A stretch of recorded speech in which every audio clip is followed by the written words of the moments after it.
గోవింద శ్రీ వెంకటేశ గోవింద శ్రీనివాస గోవింద శ్రీ వెంకటేశ గోవింద.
ಓಂ ನಮೋ ವೆಂಕಟೇಶಾಯ. ಶ್ರೀ ವೆಂಕಟೇಶ್ವರ ಸ್ವಾಮಿಯ ವಾರ್ಷಿಕ ಬ್ರಹ್ಮೋತ್ಸವ ಕಾರ್ಯಕ್ರಮ ಭಾರತ ದೇಶದ ರಾಜಧಾನಿಯಾದ ನವದೆಹಲಿಯಲ್ಲಿ ನಡೆದು ಬರುತ್ತಿದೆ. ತಿರುಮಲ ತಿರುಪತಿ ದೇವಸ್ಥಾನದ ಆಳ್ವಿಕೆಯಲ್ಲಿ ದೇಶದಾದ್ಯಂತ ಅನೇಕ ಶ್ರೀ ಶ್ರೀನಿವಾಸನ ದೇವಾಲಯಗಳಿವೆ.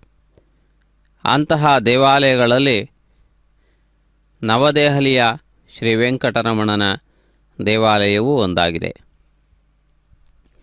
ಈ ದೇವಾಲಯದಲ್ಲಿ ವಾರ್ಷಿಕೋತ್ಸವವನ್ನು ಅತ್ಯಂತ ವೈಭವದಿಂದ ಪ್ರತಿ ವರ್ಷ ನಿರ್ವಹಿಸುತ್ತಾರೆ. ಅದಕ್ಕನುಗುಣವಾದಂತಹ ರೀತಿಯಲ್ಲಿ ಧ್ವಜಾರೋಹಣ ಪೂರ್ವಕವಾಗಿ ವಿಧಿವತ್ತಾಗಿ ಇಲ್ಲಿನ ಕಾರ್ಯಕ್ರಮಗಳನ್ನು ನಿರ್ವಹಿಸಿಕೊಂಡು ಬಂದಿದ್ದಾರೆ. ಇಂದು ಗಜವಾಹನ ಸೇವೆಯನ್ನು ತಾವು ವೀಕ್ಷಿಸುತ್ತಿದ್ದೀರಿ. ಗಜಾಧಿರೂಢನಾದಂತಹ ವೆಂಕಟನಾಥನು ಶ್ವೇತಛತ್ರದ ಛಾಯೆಯಲ್ಲಿ ವಿರಾಜಮಾನನಾಗಿದ್ದಾನೆ. ತಿರುಮಲ ತಿರುಪತಿ ದೇವಸ್ಥಾನದ ನಿರ್ವಹಣೆಯಲ್ಲಿ ಶೋಭಿಸುತ್ತಿರುವ ಮಂಗಳಕರವಾದ ಮನೋಜ್ಞವಾದಂತಹ ವಾಹನ ಸೇವಾ ವೈಭವಗಳನ್ನು ವೀಕ್ಷಿಸುವ ಅವಕಾಶ ಭಕ್ತಜನರಿಗೆ ಪ್ರಾಪ್ತವಾಗುತ್ತಿದೆ. ತಿರುಮಲ ತಿರುಪತಿ ದೇವಸ್ಥಾನದ ನಿರ್ವಹಣೆಯಲ್ಲಿ ನಡೆಯುವ ಈ ಕಾರ್ಯಕ್ರಮವನ್ನು ಶ್ರೀ ವೆಂಕಟೇಶ್ವರ ಭಕ್ತಿ ಚಾನಲ್ ಪ್ರಸಾರ ಮಾಡುತ್ತಾ ಭಕ್ತಜನರಿಗೆ ಭಗವದ್ ದರ್ಶನದ ಸೌಭಾಗ್ಯವನ್ನು ಒದಗಿಸಿಕೊಡುತ್ತಿದೆ. ತಿರುಗಿರಿಯ ಒಡೆಯನಾದಂತಹ ಪರಮಾತ್ಮನು ಜಗತ್ತಿನ ಎಲ್ಲ ಕಡೆಗಳಲ್ಲಿ ಹರಡಿರುವಂತಹ ಭಕ್ತಜನರಿಗೆ ಅಲ್ಲಲ್ಲಿಯೇ ತನ್ನ ದರ್ಶನವನ್ನು ನೀಡುವ ಸಂಕಲ್ಪವನ್ನು ಮಾಡಿದ್ದಂತೆ ಕಂಡುಬರುತ್ತದೆ. ಆದ್ದರಿಂದ ಜಗತ್ತಿನ ಎಲ್ಲ ಸ್ಥಾನಗಳಲ್ಲಿಯೂ ಕೂಡ ಪರಮಾತ್ಮನ ದೇವಸ್ಥಾನಗಳು ನೆಲೆಗೊಂಡಿವೆ. ಭಾರತದಲ್ಲಷ್ಟೇ ಅಲ್ಲದೆ ಸಮುದ್ರದಾಚೆಯೂ ಕೂಡ ಅನೇಕ ದೇಶಗಳಲ್ಲಿ ವೆಂಕಟರಮಣನ ದಿವ್ಯವಾದಂತಹ ದೇವಾಲಯಗಳು ತಲೆ ಎತ್ತಿ ನಿಂತಿವೆ. ಅದೇ ರೀತಿಯಲ್ಲಿ ಭಾರತ ದೇಶದ ಅನೇಕ ಸ್ಥಾನಗಳಲ್ಲಿ ಪ್ರಸಿದ್ಧ ನಗರಗಳಲ್ಲಿ ಪರಮಾತ್ಮನು ಭಕ್ತಜನರಿಗೆ ದರ್ಶನವನ್ನು ನೀಡುವುದಕ್ಕಾಗಿ ಭಕ್ತ ಜನೋದ್ಧಾರಕನಾಗಿ ವಿರಾಜಮಾನನಾಗಿದ್ದಾನೆ. ಅಂತಹ ದೇವಾಲಯಗಳಲ್ಲಿ ನವದೆಹಲಿಯ ಶ್ರೀನಿವಾಸನ ದೇವಾಲಯವೂ ಕೂಡ ಒಂದಾಗಿದೆ. ಈ ದೇವಾಲಯದ ಜೊತೆಗೆ ಬಹಳ ಹಿಂದಿನಿಂದಲೂ ಕೂಡ ತಿರುಮಲ ತಿರುಪತಿ ದೇವಸ್ಥಾನದ ವತಿಯಿಂದ ನಡೆಸಲ್ಪಡುತ್ತಿರುವಂತಹ ವಿದ್ಯಾಲಯವೂ ಕೂಡ ಅಷ್ಟೇ ಪ್ರಾಚೀನವಾದದ್ದು, ಪ್ರಸಿದ್ಧವಾದದ್ದು. ತಿರುಮಲ ತಿರುಪತಿ ದೇವಸ್ಥಾನದ ನಿರ್ವಹಣೆಯಲ್ಲಿ ಕೇವಲ ದೇವಾಲಯಗಳಷ್ಟೇ ಅಲ್ಲದೆ ಅನೇಕ ವಿಧವಾದ ವಿದ್ಯಾಕೇಂದ್ರಗಳು, ವಿದ್ಯಾಸಂಸ್ಥೆಗಳು, ವೈದ್ಯಕೀಯ ಸಂಸ್ಥೆಗಳು ಕೂಡ ನಡೆಯುತ್ತಿವೆ. ಅದಕ್ಕನುಗುಣವಾದಂತಹ ರೀತಿಯಲ್ಲಿ ಈ ಸ್ಥಾನದಲ್ಲಿ ಅತ್ಯಂತ ವೈಭವಪೇತವಾದಂತಹ ರೀತಿಯಲ್ಲಿ ದೇವಾಲಯದ ಜೊತೆಗೆ ವಿದ್ಯಾಲಯವನ್ನು ಕೂಡ ನಡೆಸುವಂತಹ ವಿಶೇಷವಾದ ಸಾಮಾಜಿಕ ಕಾರ್ಯಕ್ರಮವನ್ನು ತಿರುಮಲ ತಿರುಪತಿ ದೇವಸ್ಥಾನ ನಡೆಸಿಕೊಂಡು ಬಂದಿದೆ. ದಾನಿಗಳಿಂದ ಕೊಟ್ಟಂತಹ ಸ್ಥಾನವನ್ನು ಪರಮಾತ್ಮನ ಸೇವೆಗಾಗಿ, ಭಕ್ತರ ಸೇವೆಗಾಗಿ ಮೀಸಲಿಡುವಂತಹ ಒಂದು ವಿಧಿಯನ್ನು ತಿರುಮಲ ತಿರುಪತಿ ದೇವಸ್ಥಾನ ನಿರ್ವಹಿಸಿಕೊಂಡು ಬಂದಿದೆ. ಅದಕ್ಕನುಗುಣವಾದಂತಹ ರೀತಿಯಲ್ಲಿ ದೇಶದ ಹಲವೆಡೆಗಳಲ್ಲಿ ಈ ಪ್ರಕ್ರಿಯೆಯನ್ನು ನೆರವೇರಿಸಿಕೊಂಡು ಬಂದಿರುವುದನ್ನು ತಾವು ಗಮನಿಸಬಹುದು. ಎಲ್ಲ ಕಡೆಗಳಲ್ಲಿಯೂ ಕೂಡ ದಕ್ಷಿಣ ಭಾರತದ ಪ್ರಾಚೀನವಾದಂತಹ ಶ್ರೀವೈಷ್ಣವ ಸಂಪ್ರದಾಯವನ್ನು ಅನುಸರಿಸಿ ಬೇಕಾದಂತಹ ಎಲ್ಲ ಏರ್ಪಾಟುಗಳನ್ನು ನಡೆಸಿಕೊಂಡು ಈ ವಿಶೇಷವಾದಂತಹ ಉತ್ಸವಗಳನ್ನು ನಿರ್ವಹಿಸುತ್ತದೆ. ದೇವರ ಆಗಮನಕ್ಕಾಗಿ ಕಾಯುತ್ತಿರುವಂತಹ ಭಕ್ತರನ್ನು ಹಾಗೂ ಮಂಗಲ ನೀರಾಜನ ನೈವೇದ್ಯಾದಿಗಳನ್ನು ಕೈಯಲ್ಲಿ ಹಿಡಿದುಕೊಂಡಿರುವಂತಹ ಭಕ್ತ ಮಹಾಶಯರನ್ನು ವೀಕ್ಷಿಸುತ್ತಿದ್ದೀರಿ. ಪರಮಾತ್ಮನ ದಿವ್ಯ ಸಾನ್ನಿಧ್ಯದಲ್ಲಿ ತಮ್ಮ ಸೇವೆಯನ್ನು ಪರಮಾತ್ಮನಿಗೆ ನಿವೇದಿಸುವಂತಹ ಸದುದ್ದೇಶದಿಂದ ಭಕ್ತರು ಈ ಸಂದರ್ಭದಲ್ಲಿ ಸಂಸಿದ್ಧರಾಗಿ ನಿಂತಿದ್ದಾರೆ. ದೇವಸ್ಥಾನದ ಪಾರ್ಶ್ವದಲ್ಲಿ ಇರುವಂತಹ ಧ್ವಜಸ್ತಂಭವನ್ನು ಹಾಗೂ ವಾಹನ ಮಂಟಪಾದಿಗಳನ್ನು ತಾವು ಈ ಸಂದರ್ಭದಲ್ಲಿ ವೀಕ್ಷಿಸುತ್ತಿದ್ದೀರಿ. ಭಕ್ತ ಮಹಾಶಯರು ಸಾಲಿನಲ್ಲಿ ನಿಂತು ಪರಮಾತ್ಮನ ದರ್ಶನಕ್ಕಾಗಿ ಕಾಯುತ್ತಿದ್ದಾರೆ. ಪರಮಾತ್ಮನಿಗೆ ತಮ್ಮ ಕೊಡುಗೆಯನ್ನು ಸಲ್ಲಿಸುವಂತಹ ಸತ್ಸಂಕಲ್ಪವನ್ನು ಅವರು ಗೈದಿದ್ದಾರೆ. ಅದೇ ರೀತಿಯಲ್ಲಿ ವಾಹನ ಸೇವೆಗಳಲ್ಲಿ ಸಹಜವಾಗಿ ಕಂಡುಬರುವಂತಹ ಆಗಮ ಹಾಗೂ ಎಲ್ಲ ವಿಧವಾದಂತಹ ಭಕ್ತಿಗೆ ಸಂಬಂಧಪಟ್ಟಂತಹ ವಿಶೇಷ ಕಾರ್ಯಕ್ರಮಗಳ ಪ್ರಾತಿನಿಧ್ಯವನ್ನು ವಹಿಸುವಂತಹ ಪಾಶುರ ಪಠಣಗಳನ್ನು ತಾವು ವೀಕ್ಷಿಸುತ್ತಿದ್ದೀರಿ. ನಾಲಾಯರ ದಿವ್ಯ ಪ್ರಬಂಧ ಎಂದು ಪ್ರಖ್ಯಾತಿಯನ್ನು ಕಂಡಿರುವ ಆಳ್ವಾರರುಗಳು ಭಗವದ್ ದರ್ಶನದಿಂದ ತಮಗಾದಂತಹ ಅನುಭೂತಿಯನ್ನು ತಿಳಿಯಪಡಿಸಿರುವ ಮಹತ್ವಪೂರ್ಣವಾದಂತಹ ಪದ್ಯಗಳನ್ನು ಈ ಸಂದರ್ಭದಲ್ಲಿ ಹಾಡಲಾಗುತ್ತದೆ. ಇದೊಂದು ಅದ್ಭುತವಾದಂತಹ ಭಕ್ತಿಯ ವೇದವಾಗಿಯೂ ಕೂಡ ಪ್ರಖ್ಯಾತಿಯನ್ನು ಪಡೆದುಕೊಂಡಿದೆ. ಆ ರೀತಿಯಾಗಿ ಪರಮಾತ್ಮನ ದಿವ್ಯವಾದಂತಹ ದರ್ಶನದಿಂದ ಉಂಟಾಗುವಂತಹ ಭಾವತರಂಗಗಳನ್ನು ಅಕ್ಷರಗಳಲ್ಲಿ ಹಿಡಿದಿಟ್ಟು ಆ ಪರಮಾತ್ಮನ ಕಮಲಾಕ್ಷಗಳನ್ನು ವರ್ಣಿಸಿರುವ, ಪರಮಾತ್ಮನ ಪಾದಪಂಕಜಗಳನ್ನು ವರ್ಣಿಸಿರುವ, ಪರಮಾತ್ಮನ ಅನುಗ್ರಹದ ವಿಸ್ತಾರವನ್ನು ವರ್ಣಿಸಿರುವ ಅನೇಕ ಪದ್ಯಗಳನ್ನು ಈ ಸಂದರ್ಭದಲ್ಲಿ ಹಾಡಲಾಗುತ್ತದೆ. ವೇದಪಾರಾಯಣ ಹಾಗೂ ಪ್ರಬಂಧ ಪಾರಾಯಣ ಈ ಎರಡನ್ನೂ ಕೂಡ ತಿರುಮಲ ತಿರುಪತಿ ದೇವಸ್ಥಾನ ಸಮಾನವಾಗಿ ಕಾಣುತ್ತಿದೆ.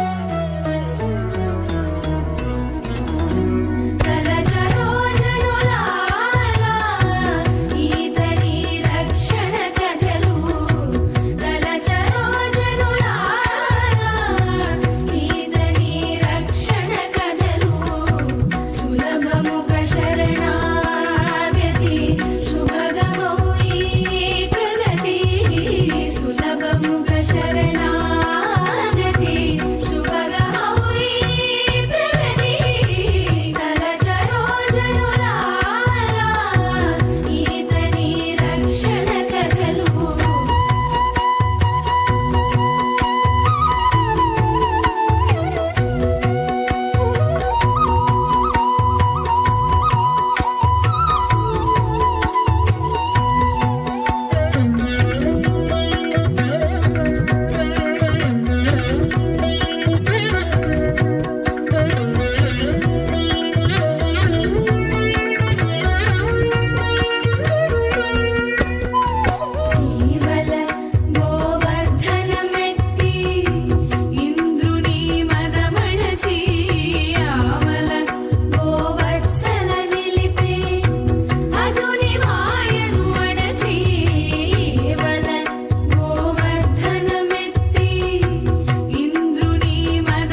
ಪರಮಾತ್ಮನ ದಿವ್ಯ ವೈಭವಗಳನ್ನು ಅನೇಕ ಭಕ್ತರು ತಮ್ಮ ಅಂತರಂಗದಲ್ಲಿ ಕಂಡು ಅವುಗಳನ್ನು ಪದಗಳಲ್ಲಿ ನುಡಿಗಳಲ್ಲಿ ವ್ಯಕ್ತಪಡಿಸಿದ್ದಾರೆ.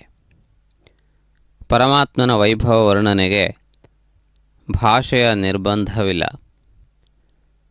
ಪರಮಾತ್ಮನು ಸಮಸ್ತ ಭಕ್ತರನ್ನು ಯಾವುದೇ ವಿಧವಾದಂತಹ ಕಾಲ, ದೇಶ, ಭಾಷೆಗಳ ವ್ಯತ್ಯಾಸವಿಲ್ಲದೆ ಅನುಗ್ರಹಿಸಿದ್ದನ್ನು ನಾವು ನೋಡಬಹುದು. ಆ ರೀತಿಯಾಗಿ ಪರಮಾತ್ಮನು ಎಲ್ಲ ಕಾಲಗಳಲ್ಲಿ ಎಲ್ಲ ವಿಧವಾದಂತಹ ಭಕ್ತ ಜನರನ್ನು ಅನುಗ್ರಹಿಸಿದ್ದಾನೆ. ಪರಮಾತ್ಮನಿಗೆ ಸ್ತ್ರೀ ಪುರುಷ ಭೇದವಿಲ್ಲ. ಪರಮಾತ್ಮನಿಗೆ ಭಾಷೆಯ ಯಾವುದೇ ವಿಧವಾದಂತಹ ಅವರೋಧಗಳಿಲ್ಲ. ಅದೇ ರೀತಿಯಲ್ಲಿ ಕಾಲಕ್ಕೆ ಸಂಬಂಧಪಟ್ಟಂತೆ ಯಾವ ವಿಧವಾದಂತಹ ಅವರೋಧವೂ ಇಲ್ಲ. ಸರ್ವವ್ಯಾಪಕನಾದಂತಹ ಪರಮಾತ್ಮನ ದಿವ್ಯ ತತ್ವವನ್ನು ಯಾರೆಲ್ಲ ಎಲ್ಲೆಲ್ಲಿ ಯಾವ ಯಾವ ಸಂದರ್ಭಗಳಲ್ಲಿ ಗುರುತಿಸಿ ಅದನ್ನು ಅನುಭವಿಸಿ ಆರಾಧಿಸಿ ವ್ಯಕ್ತಪಡಿಸಿದ್ದಾರೆಯೋ ಅಂತಹ ದಿವ್ಯವಾದಂತಹ ಅನುಭವಗಳು ಪ್ರಪಂಚವ್ಯಾಪ್ತವಾಗಿವೆ. ಪರಮಾತ್ಮನನ್ನು ವಿವಿಧ ಹೆಸರುಗಳಿಂದ, ವಿವಿಧ ನಾಮಗಳಿಂದ, ವಿವಿಧ ಲೀಲೆಗಳಿಂದ ವರ್ಣಿಸಿದ್ದನ್ನು ನಾವು ನೋಡಬಹುದು. ಅವರವರ ಸಂಸ್ಕಾರಕ್ಕನುಸಾರವಾಗಿ ಪರಮಾತ್ಮನ ದಿವ್ಯಾದ್ಭುತವಾದಂತಹ ವೈಭವವನ್ನು ಭಕ್ತಜನರು ತಮ್ಮ ಅನುಭವದಲ್ಲಿ ತಂದುಕೊಂಡಿದ್ದಾರೆ. ಸಮಸ್ತ ಜೀವಿಗಳ ಅಂತರ್ಯಾಮಿಯಾಗಿ, ಹೃದಯಾಂತರ್ವರ್ತಿಯಾಗಿ, ಹೃದ್ದೇಶದಲ್ಲಿ ದೃಢವಾಗಿ ಸ್ಥಿರವಾಗಿ ನೆಲೆ ನಿಂತಹ ಪರಮಾತ್ಮನು ಆಯಾ ಜೀವಿಗಳ ಸಂಸ್ಕಾರಕ್ಕೆ ಅನುಸಾರವಾಗಿ ಮುಂದುವರಿಯಲು ಪ್ರೋತ್ಸಾಹವನ್ನು ಮಾಡುತ್ತಾನೆ. ಪರಮಾತ್ಮನು ತಾನು ಕೇವಲ ಸಾಕ್ಷೀಭೂತನಾಗಿ ನಿಲ್ಲುವುದಷ್ಟೇ ಅಲ್ಲದೆ ಆಯಾ ಜೀವಿಗಳ ಉದ್ಧಾರಕ್ಕೂ ಕೂಡ ಪರಮಾತ್ಮ ಸಂಕಲ್ಪವನ್ನು ಮಾಡುತ್ತಾನೆ. ಆದ್ದರಿಂದಾಗಿ ಆ ಪರಮಾತ್ಮನ ದಿವ್ಯವಾದಂತಹ ಅನುಗ್ರಹದ ಕಾರಣದಿಂದ ಅನೇಕರು ಸಾಮಾನ್ಯರು ಅಸಾಮಾನ್ಯರಾಗುತ್ತಾರೆ. ನಿಂದಿತರೂ ಕೂಡ ಲೋಕದಲ್ಲಿ ಮಾನ್ಯರಾಗುತ್ತಾರೆ. ಆ ರೀತಿಯಾದಂತಹ ಅನೇಕ ಘಟನೆಗಳನ್ನು ಭಕ್ತರ ಜೀವನದಲ್ಲಿ ನಾವು ಕಾಣಬಹುದು. ಆ ರೀತಿಯಾಗಿ ಪರಮಾತ್ಮನು ತೃಣವನ್ನು ಕೂಡ ಬ್ರಹ್ಮಾಸ್ತ್ರವನ್ನಾಗಿಸಬಲ್ಲ ಅಚಿಂತ್ಯ ಅಪ್ರಮೇಯ ಎಂದೆಲ್ಲ ಪರಮಾತ್ಮನನ್ನು ಹಾಡಿ ಹೊಗಳಿದ್ದಾರೆ. ಪರಮಾತ್ಮನ ಸಂಕಲ್ಪ ಅಚಿಂತ್ಯವಾದದ್ದು. ಪರಮಾತ್ಮನು ಯಾವ ರೀತಿ ಯಾವುದನ್ನು ಹೇಗೆ ಮಾರ್ಪಡಿಸಬಲ್ಲ ಎನ್ನುವುದನ್ನು ನಾವು ವ್ಯವಹಾರದಲ್ಲಿ ಇರುವಂತಹ ನಮ್ಮ ಅನುಭವಕ್ಕೆ ಅನುಸಾರವಾಗಿ ನಿರ್ಣಯಿಸಲು ಸಾಧ್ಯವಾಗುವುದಿಲ್ಲ. 11 ಅಕ್ಷೋಹಿಣಿಯ ಸೈನ್ಯಕ್ಕೂ 7 ಅಕ್ಷೋಹಿಣಿಯ ಸೈನ್ಯಕ್ಕೂ ಯಾವ ವಿಧವಾದಂತಹ ಹೋಲಿಕೆ ಇಲ್ಲದೇ ಇದ್ದರೂ ಕೊನೆಯಲ್ಲಿ ಪಾಂಡವರು ಗೆದ್ದು 100 ಜನ ಅಣ್ಣ ತಮ್ಮಂದಿರನ್ನು ಹೊಂದಿರುವಂತಹ ಕೌರವರು ಸತ್ತು ಪರಮಾತ್ಮನ ಲೀಲೆಯ ಒಂದು ಮಹತ್ವಪೂರ್ಣವಾದಂತಹ ಉದಾಹರಣೆಯಾಗಿ ನಿಂತಿದೆ. ಆ ರೀತಿಯಾಗಿ ಯಾವುದು ಬಲ, ಪರಮಾತ್ಮ ಯಾವ ಕಡೆಯಲ್ಲಿದ್ದರೆ ಅದು ಬಲ, ಪರಮಾತ್ಮ ಯಾವ ಕಡೆಯಲ್ಲಿ ಇಲ್ಲದೇ ಇದ್ದರೆ ಅವರು ದುರ್ಬಲರು. ವಿಭೀಷಣ ರಾಮನ ಕಡೆಗೆ ನಿಂತು ಜಯವನ್ನು ಸಾಧಿಸಿದ. ಮಹಾತಪಸ್ವಿಯಾಗಿಯೂ ಕೋಟಿ ಕೋಟಿ ಸೈನ್ಯಗಳನ್ನು ಹೊಂದಿದ್ದರೂ ಪರಾಭವವನ್ನು ರಾವಣ ಪಡೆದದ್ದನ್ನು ನಾವು ನೋಡುತ್ತೇವೆ. ಆದ್ದರಿಂದಾಗಿ ನಾವು ಯಾರ ಕಡೆಯಲ್ಲಿ ನಿಲ್ಲುತ್ತೇವೆ ಎನ್ನುವುದನ್ನು ನಾವೇ ನಿರ್ಣಯಿಸಬೇಕಾದಂತಹ ಪರಿಸ್ಥಿತಿ. ಆದ್ದರಿಂದಾಗಿ ನಾವೆಲ್ಲರೂ ಧರ್ಮ ಸಂಸ್ಥಾಪಕನಾಗಿ ಸಮಸ್ತ ಲೋಕದ ಆಗುಹೋಗುಗಳನ್ನು ನಿಯಂತ್ರಿಸುವಂತಹ ಸರ್ವತ್ರ ವ್ಯಾಪ್ತನಾದ ತ್ರಿಕಾಲಗಳನ್ನೂ ವ್ಯಾಪಿಸಿ ಇರುವಂತಹ ಸಮಸ್ತ ಚತುರ್ದಶ ಭುವನಗಳನ್ನು ಕೂಡ ಎಲ್ಲ ರೀತಿಯಿಂದಲೂ ಆವರಿಸಿರುವಂತಹ ಪರಮಾತ್ಮನನ್ನು ಆರಾಧಿಸುವುದಷ್ಟೇ ಅಲ್ಲದೆ ಪರಮಾತ್ಮನ ಚಿತ್ತದಂತೆ ನಡೆದುಕೊಳ್ಳುವ ಅಭ್ಯಾಸವನ್ನು ಕೂಡ ಮಾಡಬೇಕಾದಂತಹ ಅನಿವಾರ್ಯತೆ ಕಂಡುಬರುತ್ತಿದೆ. ಪರಮಾತ್ಮನ ನಾಮವಷ್ಟೇ ಅಲ್ಲ, ಪರಮಾತ್ಮನ ಉಪದೇಶವೂ ಕೂಡ ಅಷ್ಟೇ ಮುಖ್ಯವಾದದ್ದು. ಆದಿದೇವ ಪರಮಾತ್ಮ, ಆದಿದೇವ ಪರಮಾತ್ಮ, ವೇದ ವೇದಾಂತ ವೇದ್ಯ ನಮೋ ನಮೋ. ಆದಿದೇವ ಪರಮಾತ್ಮ, ವೇದ ವೇದಾಂತ ವೇದ್ಯ ನಮೋ ನಮೋ. ಆದಿದೇವ ಪರಮಾತ್ಮ, ವೇದ ವೇದಾಂತ ವೇದ್ಯ ನಮೋ ನಮೋ. ಆದಿದೇವ ಪರಮಾತ್ಮ.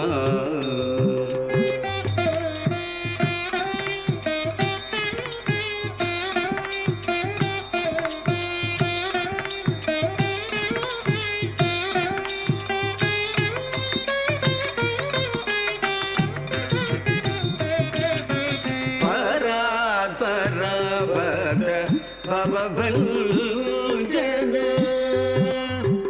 ಆನರ ಓ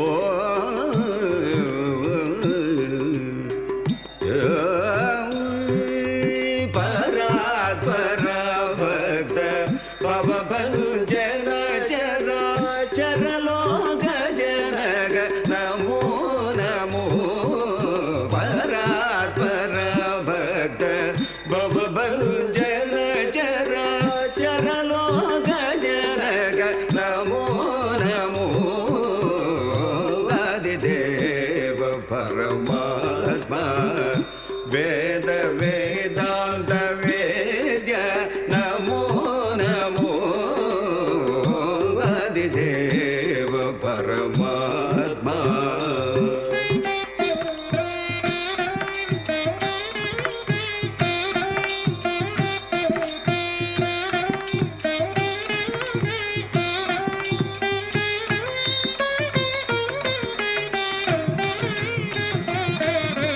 ಗದಾಧರ ಶ್ರೀ ವೆಂಕಟಗಿರಿ ನಿಲಯ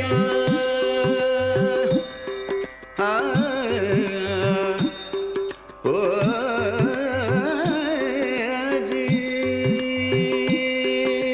ಗದಾಧರ ಶ್ರೀ ವೆಂಕಟಗಿರಿ ನಿಲಯ ಸದಾನಂದ ಪ್ರಸನ್ನ ನಮೋ ನಮೋ.